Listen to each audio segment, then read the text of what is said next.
caught people at work before that were like, yeah, I got my Rolex That's here. the And worst. I'm like, dude, you just don't know me well enough because I'm into watches and I know that's fake as shit. And it's almost cooler if you're just straight up honest about it and be like, Yeah, by the way, like this is like made up of certain Rolex parts, but I like customized and modded some things maybe because I wanted to, or I just didn't have the money to make a full Rolex build from different parts and have the right parts, whatever it is. I think a lot of decisions that people make around this is based on who they're around. And do you really need to influence people that much? Yeah. And if you do, then just wear the real thing. There's so much more of an achievement and like good feeling on buying something, anything that it is, no matter how small, how costly, like anything that it is that you buy for yourself, than just like faking it. But at the same time, like if your mentality is I'll never get that and I'll never achieve that, you're gonna have that same mentality for the rest of your life. Like if that drive isn't within you at an early age, and you're just never gonna like buckle down to get something that you know that you want. Speak to the kids, Felix. Yeah, you're never gonna achieve nothing in life. Listen, I think the problem with younger folks today is that they want the things that their parents have, but they want it without earning it. Yeah. Like you're not entitled to earn shit.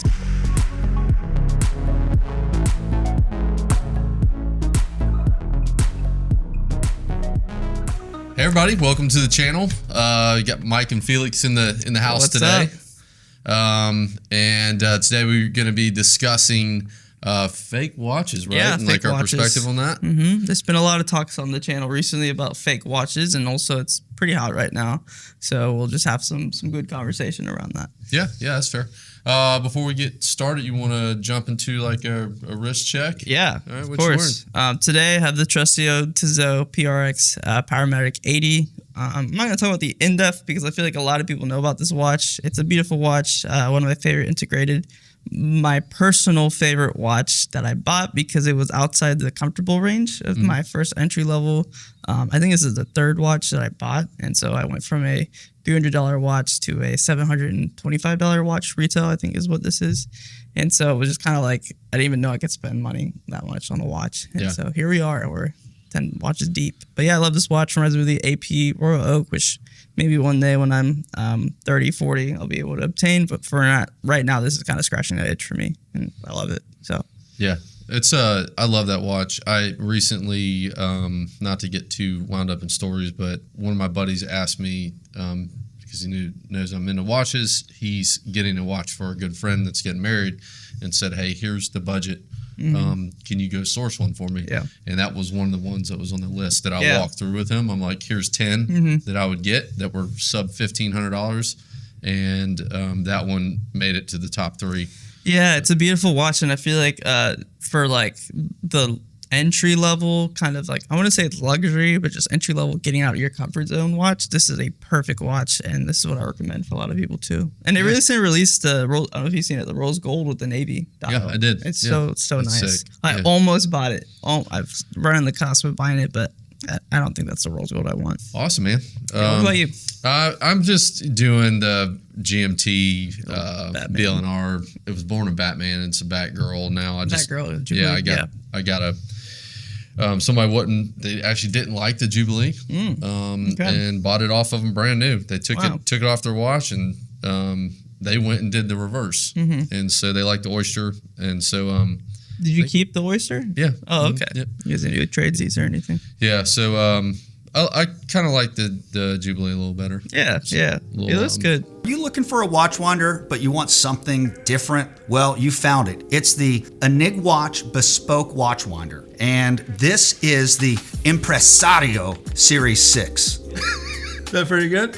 As you can see, it holds 6 watches. They wind clockwise, counterclockwise, and bidirectional. And there's multiple speed settings depending on the need of your watch. The finish quality and build quality on this is top notch. It also has a fingerprint reader that can store up to 5 different fingerprints. And the best part is it uses silent Japanese motors. They are extremely quiet. And it also includes battery backup. That way, if your power goes out, you can still access your watches through the fingerprint reader. This is more than just a watch winder. It is a beautiful watch display case. It has LED lighting to highlight your watches, and this particular model has exotic wood with a piano gloss finish. Enigwatch Bespoke Watch Winders. The link is in our description below.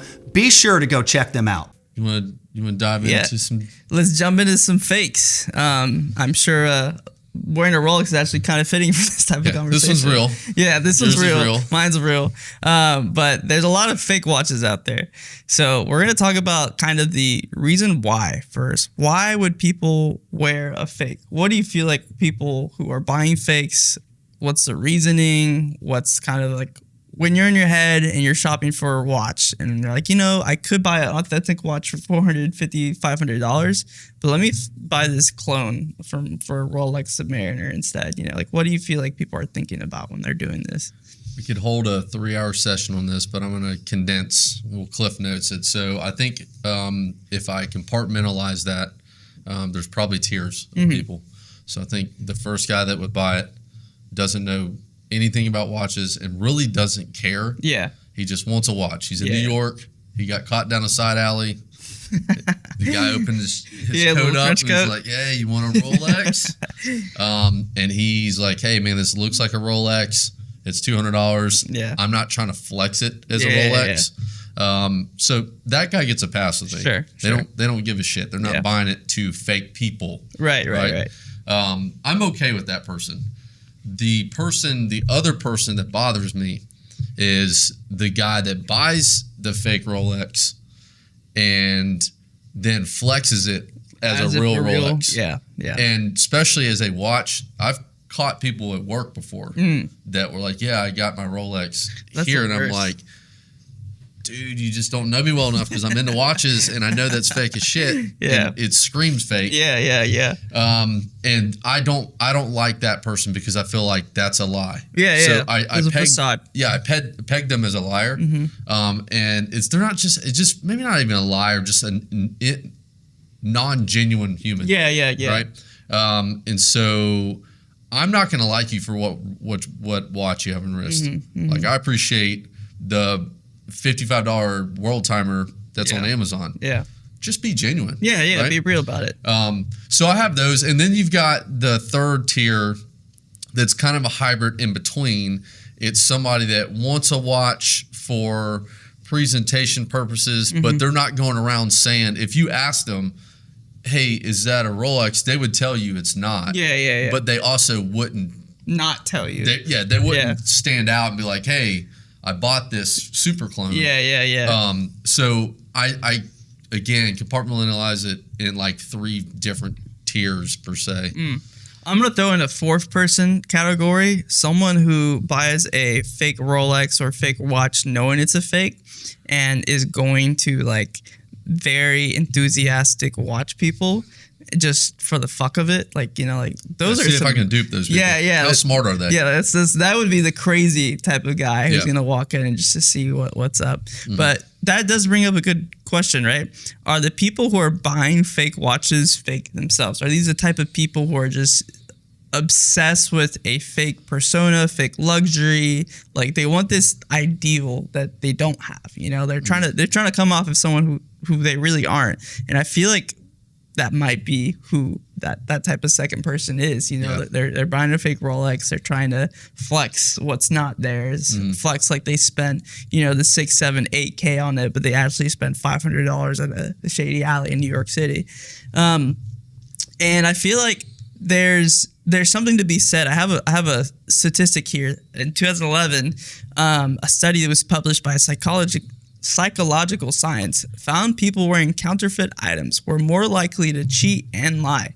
So it suggests that wearing fakes might be an actual subconscious behavior. It's a red flag. Yeah, it's a red flag. Yeah. So if you see someone with a fake Rolex at work, you'll be like, "Don't trust this guy." If they don't tell you it's fake, you gotta pop them. Yeah, you gotta tell them what's up. This begs the other question, right? When people are thinking about fakes, a lot of also people include homages, right? Like homage pieces and homage watches into it. I think we got a lot of comments saying like, oh, this is, even on the Sarbamba video that I released a couple weeks ago, they're like, this is just a fake Richard Mille. No, because a fake Richard Mille is going to say Richard Mille on it, and That's have shitty quality. I feel like homage watches are bringing, yes, they have the look of whatever it is. Like you look at Steinhardt, right? They have the look of a green, Hulk. But it isn't. It's not saying it's a Rolex. It's not trying to get away with the Rolex. It has an open case back. So it's obviously not a Rolex if you know what you're looking at. And they also too, like, let's take Steinhardt, because I have a bronze Steinhardt. I've never wore it. I bought it. I liked it. It was too big, and it was too much hassle to bring back.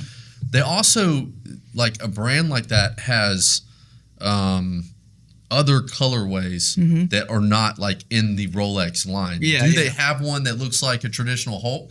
Sure. Yeah, they do. Yeah. But it doesn't say Rolex on it. It doesn't have a crown on it. It's not like stealing and robbing from the brand. It's paying tribute to the brand. Correct. And there's a big, I think there's a big line in between. And I'll say this: I'm not knocking anybody if you do have a super clone. That's for you, right? And so I'm just giving my opinion on folks that take a super clone and then try to dupe their friends, because then you would want to ask yourself, are they really friends? Do they really? If you give a shit what I have on my wrist so much that determines and defines our friendship, you're not a friend. And you need to find a different set of friends. If that's what you're doing, hopefully we can impact you.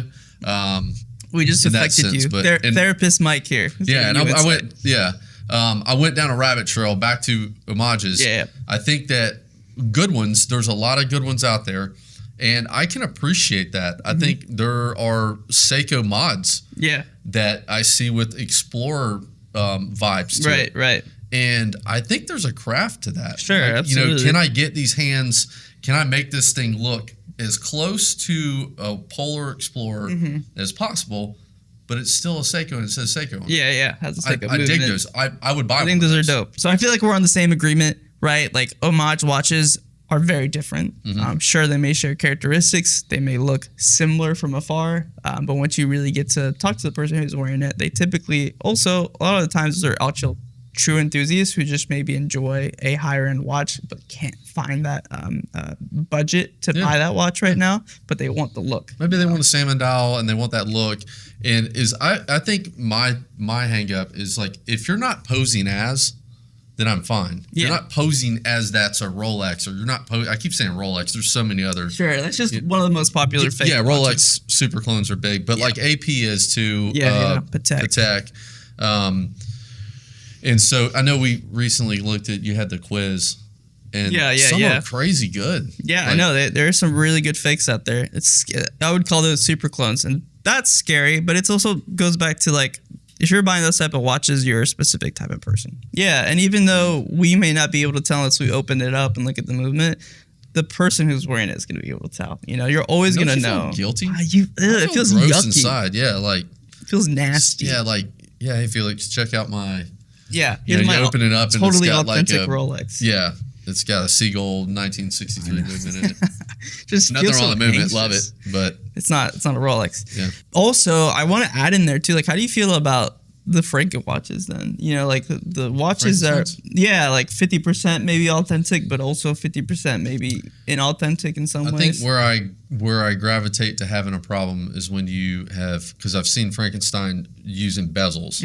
I'm okay with that, because I think some of the Seikos do that. Yeah. But when you stick a dial on there that represents and poses as a Rolex, I have an issue with that personally. Yeah. Again, like, if you're out there building Frankensteins and that's what you love, and it's a true craft, and there is art to for sure building a mods. watch, and that's good for you, but, like, don't tell me it's a Rolex. Yeah. Don't try to persuade me that it's something it's not, because I'm gonna call you on it. That begs the question though, like, is there ever a time when it's okay to wear a fake watch? Is there ever a moment in life, career, traveling, whatever it is?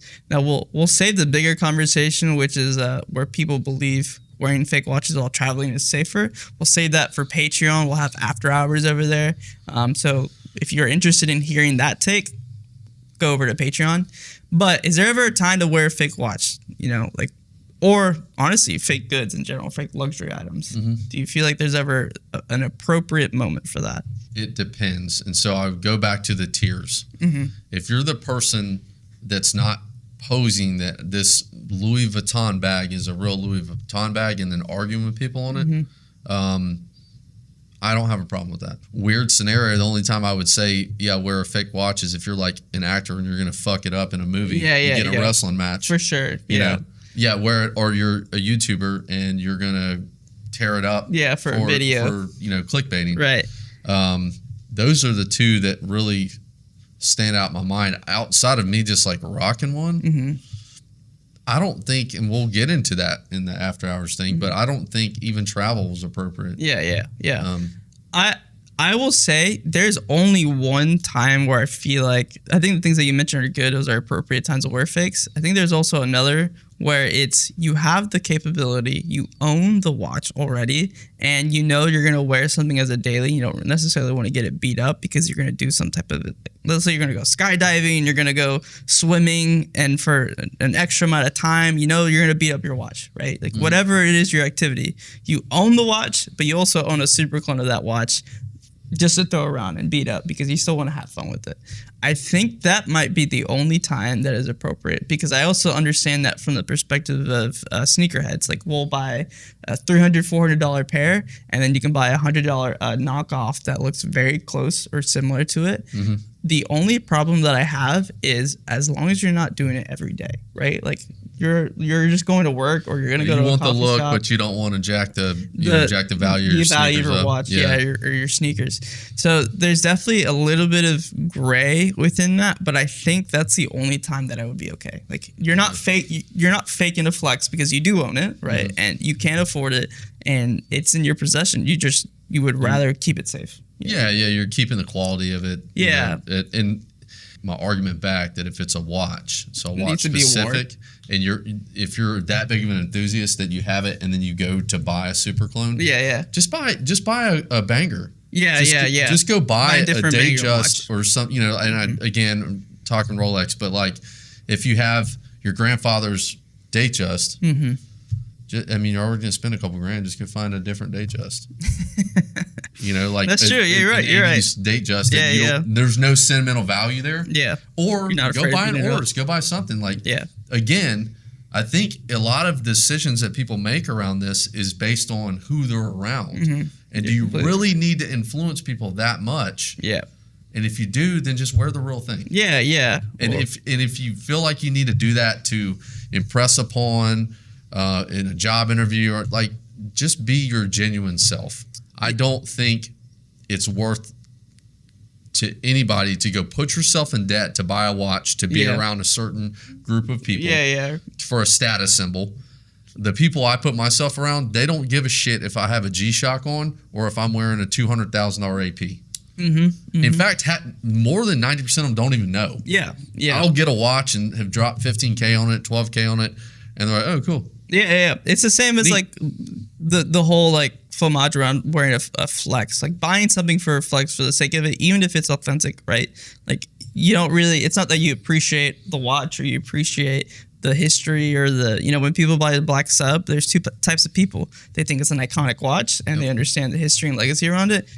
The other people are like, this is the most notorious Rolex. Like I want people to know I have a Rolex on my wrist. They're retiring. That's all they know. It's a household name. Yeah. It's a doctor that his wife got it for a present. Exactly. And I think you're already running into two different types of people. Both are acceptable purchases as long as they're authentic and real. You're allowed to buy whatever you want to buy. But the person that I would rather talk to is the one who understands the reason the Rolex is so iconic. Yeah, that's fair. That's the fun person to talk to.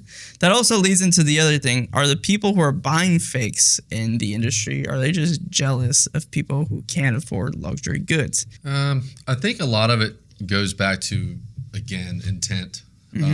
Did you buy it because you're so pissed off that this watch that you genuinely love is $200K? I think there's an allure to things that, a natural human allure to things that you cannot obtain or that are hard to obtain, that you want them more. Right? And then in some folks, it creates, and I'm getting again, Dr. Phil here. In some folks, it creates jealousy. Yeah, for sure. Because they don't have drive, right?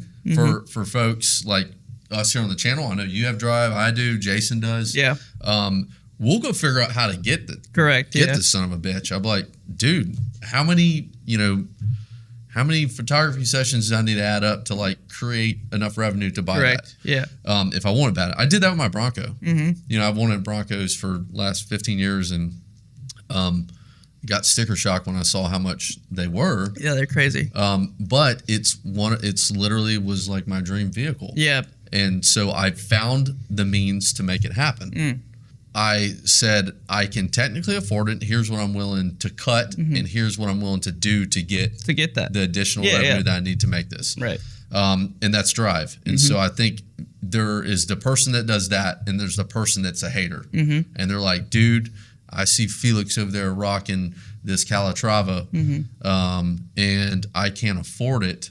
And I'm just shit on that. I'll go buy one. And then they still walk around bitter. They still walk around with a chip on their shoulder. I'm like, you got a fake ass watch and you got a badass attitude. Yeah, exactly. And they're gonna flex it on you and be like, by the way, look what I got the other day. Look what I got. Hey, congrats, man. Yeah, good That's for you. That's awesome, man. I didn't know you could do that on a Subway salary. But good for you. But hey, congrats, man. Yeah. You had to pull a mortgage or something? Yeah, Like, maybe. You got a HELOC to get it? Whatever. No, once you know that someone's wearing or fake or having that type of attitude where it's like, oh, I can't afford this, and therefore, and then they act. There's the other piece too. They act better than you. Yeah, they act like they are God's gift to the world with a fake ass watch on, and you just want to be like, dude, let's just call it what it is. You're bitter because you don't have drive. Yeah, exactly. But being lazy, go get the fucking real thing if you're that. You're hitting it exactly like that. It's like, dude, just do it yourself. Like, there's so much more of an achievement and like good feeling on buying something, anything that it is, no matter how small, how costly, like anything that it is that you buy for yourself, than just like faking it, you know? Or like, it's like telling someone that you bought a mansion that you're renting on Airbnb for the weekend. I'm like, how you feel satisfied for what, 3 days? But how guilty do you feel when your friend's like, hey, can I go to your mansion and, we're gonna throw a house welcoming party? And they're like, oh, sorry, the roof is collapsed, Like, right, yeah. Making all this shit up. Yeah.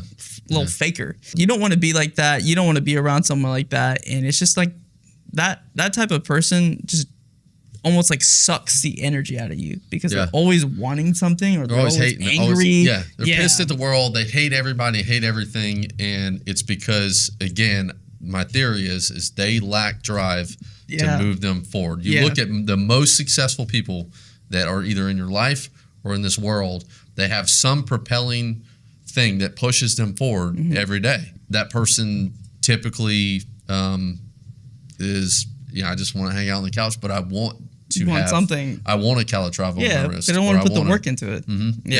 And I also, like what I was saying earlier too, is like there's definitely, I know I said it's a younger crowd mentality because it's typical. Most young people just don't have the money or the means to buy something.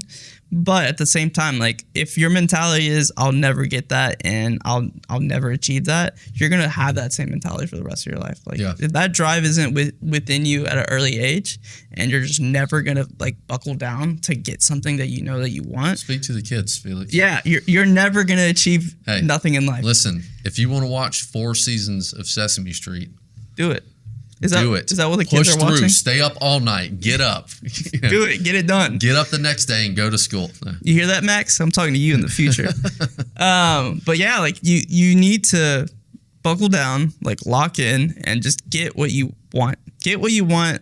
It's gonna take time. Like I'm in the understanding. I'm 25 years old now. Like there's a lot of things that I want in my life, but I'm not gonna get it tomorrow. So you just made a really good point.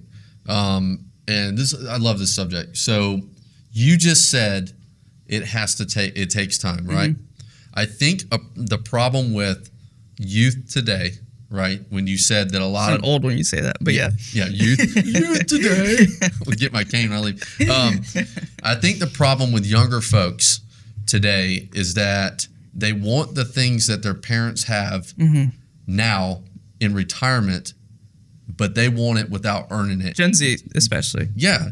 Even like my kids' age. Like, they expect to come out of the rip making what people have been making for a while. And I have to educate them all the time. Like, don't you go in that interview and ask for that. You're stupid. Yeah, it's you need to earn and work up. And I will add into, and this is still, I would say it's part of the conversation. I think the whole idea is this facade of social media, right? Like that feeds into my generation and younger, where it's like you see people flexing the nice cars, the nice watches, the nice clothes, the nice bags, and like making all this money. The expectation is, I'm their age, I can do that too. I want to do that as well. And so then you go to the door and like, hey, I want $75K just because I exist, like you need me in your team. I'm driven, I'm devoted. Okay, then start at 47. Show me. Yeah, start at 47, work your way up. And how do you know a lot of those influencers, that are influencing these people aren't like wearing fakes? Wearing fakes, yeah. Most of the time they are. Most of the time they are. I can appreciate a young man who, I know a lot of good guys who have worked hard, who have,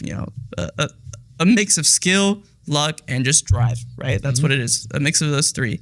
And they work hard for what they have, and they get to obtain and buy those things. But just wearing a fake and getting by just like trying to gratify yourself, you're hurting yourself in the long term, We'll talk more in the After Hours episode, where what exactly does it look like when people are saying, I want to wear a fake because it's safer on my wrist while I'm traveling or whatever it is. I think we have a lot of some good stuff on that. Perspectives on that. So we'll see you on Patreon for that part of the episode. As far as today, thank you guys for watching. I think there was a lot of here that you guys can dive into. Please let us know how you feel as well. I'm sure there's some things that maybe you guys feel different about, or maybe we're spot on. I feel like in the watch enthusiast world, what we're saying is pretty accurate, but there's other people who maybe are just into watches lightly and are like, no, you guys are wrong. Whatever. Let us know how you feel. We'll get back to your comment down below. And for now, we'll see you on the next episode.